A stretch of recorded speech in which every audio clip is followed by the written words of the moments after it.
It starts with a wrong turn. At least, that's what we called it. A detour. A glitching GPS. A shortcut my husband David insisted would save us time. We were so busy arguing about colleges, about vacations, about the silence growing between us, that we didn't see the pattern at first. The same tree. 3 times. Then the fog came. Not a natural fog. It poured into the hollows of the road like it was chasing us. And then, the road just ended. A dead car. A dead end. And a town straight out of a postcard. Quiet, perfect. A man on a porch just stared. He held a ragged doll. Didn't blink. The sheriff didn't ask our names. He just gave us the rules. A talisman for the door. Be inside by dark. He said the words, but his eyes said the rest. Your old life is over. This is your life now. The sun was setting. And from the woods, where the road we came in on should have been, we heard them calling. They give you a house, keys to a prison. You mock the rules because they can't be real. A piece of string and twine to keep out the dark. Then the quiet man from the porch, Victor, he came to our window. He didn't speak, just showed us a picture he'd drawn. Of us, already here, already part of this place, and in his eyes, a warning more urgent than any sheriff's words.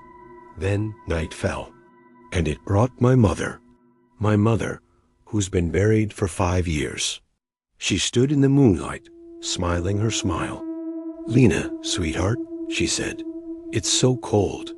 Let me in. My heart shattered. Every part of me wanted to run to her, to have her back. That's the cruelty of this place. It doesn't show you monsters. It shows you everything you've ever loved and lost. But then the smile gets a little too wide. The voice gets a little too hungry. Let me in. And the sound, it wasn't my mother. It was something wearing her skin. The talisman hummed. It held. Dawn came.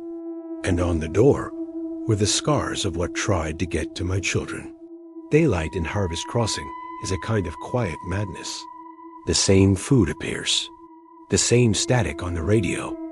You smile at your neighbors and see the same question in their eyes. Will tonight be the night the talisman fails? My daughter, Maya, found a friend, a boy named Finn who still had fire. He said there were cracks in the prison, places to see out. He took her to the edge, where the forest becomes a wall. He showed her a crack, and through it, a lighthouse, standing in broad daylight where no ocean could ever be. A crow flew toward it and vanished. For a second, we had hope. A landmark, a destination, something else. But Boyd found us. His weariness turned to raw fear. You don't look for answers here, he said, his voice low and dangerous. You learn the rules. You survive. That night, Finn's talisman was found on his doorstep. He wasn't. The rules don't just protect you from the dark outside. They protect you from the hope inside. And hope gets you killed. The real poison here isn't the monsters. It's the silence between the screams. It's the way your family starts to unravel. My son, Leo, he stopped speaking. He just drew. A spiral. An eye. He whispered about the man in the well. I started hoarding. A can here, a talisman there. If I couldn't trust this town, I'd protect us myself. David called me selfish, said I'd get us all killed. We were back in the car, arguing about the future, but now the future was just tonight. Maya screamed at us, "You're the monsters now." And she was right.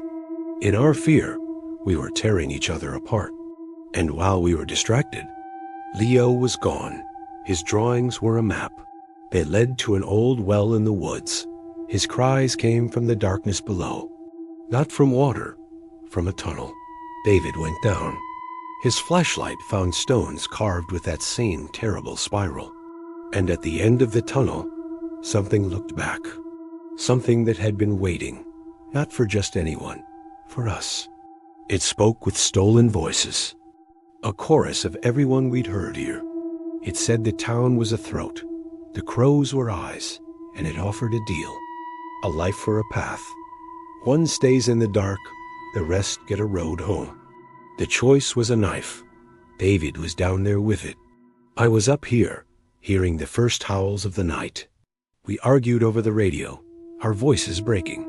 Take me. No, me. Then David went quiet. His last words, get them home. The radio died, and in the woods, the trees groaned. A path straightened, a real road, opening like a gift. We drove. Hope, terrible and bright, exploding in my chest. We were going home. We paid the price. We were free. The same sign. The same dead end. The crows descended from the sky, a black, shrieking curtain covering the words. They were never letting us go. The bargain was a lie. This place doesn't trade. It consumes.